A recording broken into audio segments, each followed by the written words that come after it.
Welcome to my channel. Subscribe, listen, and enjoy my stories every day. The faint glow of the bedside lamp casts long shadows across the room, and the air holds a perfume of vanilla and musk. My wife, Andrea, emerges from the bathroom, the sound of rustling silk accompanying each of her measured steps. Tonight, she is draped in lingerie that I've never seen before, deep crimson silk adorned with delicate lace, the kind you find in boutique windows, not in our usual shopping haunts. Wow, I murmur, my eyes tracing the contours of the luxurious fabric against her skin. That's new. It looks expensive. She smiles, a twinkle of mischief in her eyes. I bought it myself, she says, twirling a strand of her auburn hair around her finger. A treat for both of us. I nod, trying to match her playful mood, but a seed of doubt takes root in my mind. We both know our finances, and these splurges aren't typical for us. Yet, I let the moment pass, lost in the warmth of her embrace and the sweet distraction she offers. The next morning, as Andrea kisses me goodbye, claiming a meeting with a new client, my doubts resurface.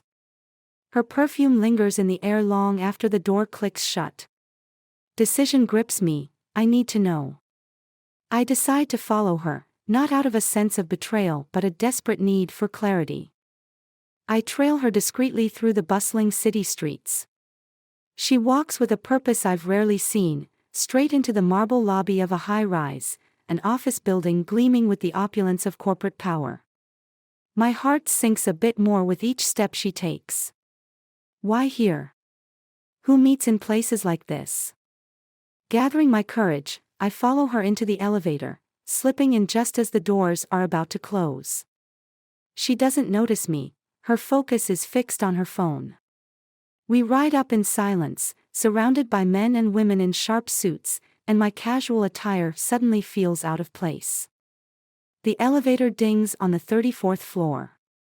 Andrea steps out, her heels clicking authoritatively against the polished floor. I keep my distance as she approaches a frosted glass door with a gold plaque, Dr. Martin Huxley, Therapeutic Services. My curiosity peaks. A therapist? Is she in trouble? Is something wrong? I wait until she disappears inside, then, driven by a sudden impulse, I push the door open and step into a world that feels entirely alien. The reception is empty, and soft classical music plays over hidden speakers. The door to the inner office is ajar, and I hear laughter, a man's laughter, rich and deep. Peering inside, I see Andrea sitting across from a man, not just any man but one dressed in a suit that probably costs more than our monthly rent. His hands move animatedly, and I realize he's not just playing with any instrument, it's a high-end camera, the kind used by professional photographers. The sight strikes a painful chord. Andrea's face is alight with laughter and interest, a look I haven't seen directed at me in months. How could you, Andrea?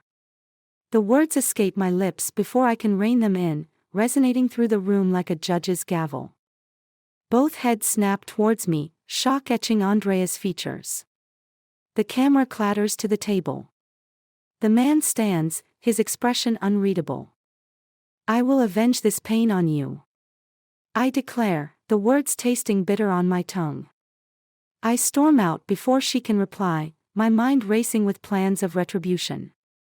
My first step is clear, I need to understand the depth of this betrayal before I can truly decide how to respond. I pace the length of our living room, my footsteps muffled by the thick carpet, each step echoing the turmoil within me. The image of Andrea, so alive and engaged with that man, gnaws at me. Before I can confront her, I need allies, people who see things as clearly as I do. First on my list is my brother, Marco, who has always been my confidant in times of crisis. Grabbing my keys, I drive to his apartment, the city lights streaking past in a blur. Marco opens the door before I can knock, his expression one of concern. Mike, what's going on? You sounded frantic on the phone. Inside, I spill everything, the lingerie, the mysterious office visit, the man with the expensive camera. Marco listens, his brow furrowing. This doesn't sound like Andrea, he says cautiously. Are you sure you're not overreacting? Overreacting? My voice rises with my temper. I saw them together, Marco. It was more than just a professional meeting. Marco sighs, rubbing the back of his neck. Okay, let's figure this out. But let's be smart about it. He suggests bringing in Lucy, a mutual friend and a private investigator. Reluctantly, I agree. If Andrea is hiding something, I need to know, even if it means uncovering truths I might not want to face. We meet Lucy at a quiet cafe the following morning. She's sharp, her eyes scanning the room like she's reading every story it holds. After introductions, I recount my story again. Lucy nods, jotting down notes in her small, leather-bound notebook.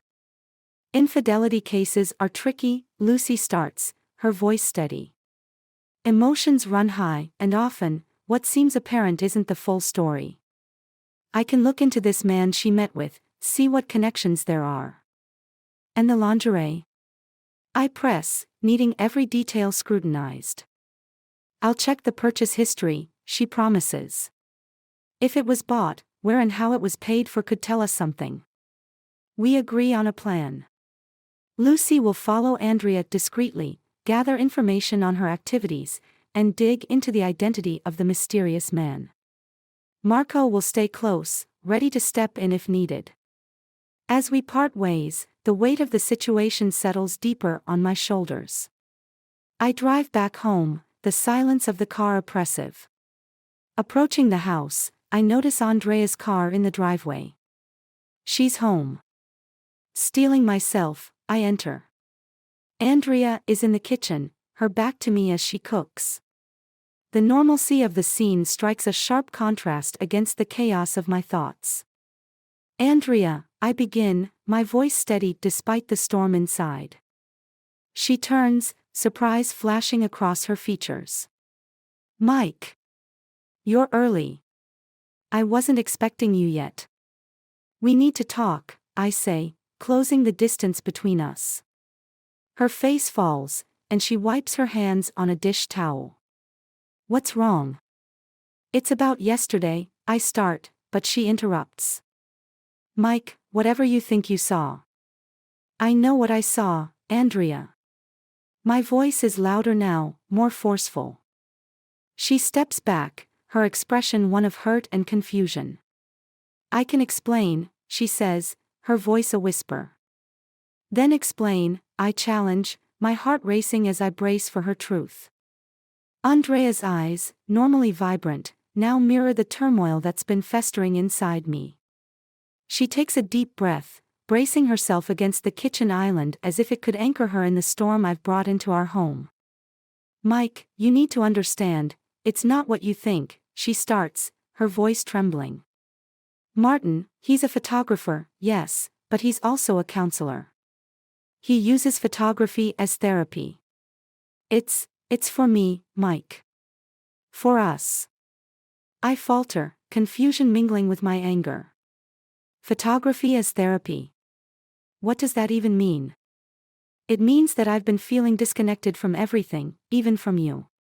It was supposed to help me find parts of myself again, to bring those parts back to us, she explains, her eyes pleading for understanding. Why didn't you just tell me? My voice cracks, betraying the pain underlying my anger. I wanted to surprise you, she says softly. To show you the photos when the sessions were done, pictures of me, rediscovering joy. I thought it would make things better. I didn't expect you to think. Her voice trails off as she sees the skepticism etched on my face. She reaches out, her hand tentative as it finds my arm. Please, let me show you the photos. Let me prove it to you. Reluctantly, I nod. We go to the living room where her laptop sits on the coffee table. She opens a folder labeled Sessions and clicks on a series of photographs. There she is, in various settings, sometimes laughing, sometimes contemplative, but always alone. The lingerie photo, it's there too, but now I see it through a different lens. It's artistic, not lurid, a celebration of form and color. I'm sorry, Andrea. I didn't know, I murmur, the fight draining out of me as I scroll through the images. She squeezes my hand, her own relief palpable. I should have communicated better. I'm sorry, too. Just then, my phone buzzes. It's Lucy with an update. Got some info on Martin Huxley. You might want to see this. Curiosity piqued, I excuse myself and answer the call. Lucy, what's up? He's clean in the way you're thinking, no shady stuff, but there's something else. He's recently been funded by a grant from an art foundation, big money, and it's for a project about marital dynamics. It's all confidential, apparently. Marital dynamics. I frown, the pieces not quite fitting together. Does Andrea know about this project? That, I can't tell. But it's worth asking about. Thanking Lucy, I hang up and return to Andrea. There's more to Martin Huxley's project. It involves studying marital dynamics. Were you aware? Andrea looks genuinely surprised. No, he never mentioned that. Just focused on individual sessions. Maybe he didn't think it was relevant. Or maybe it was too relevant, I suggest, the doubt seeping back in. We sit in silence, the air thick with unsaid words. Finally, Andrea speaks. What do we do now? I think we should meet with Martin. Together.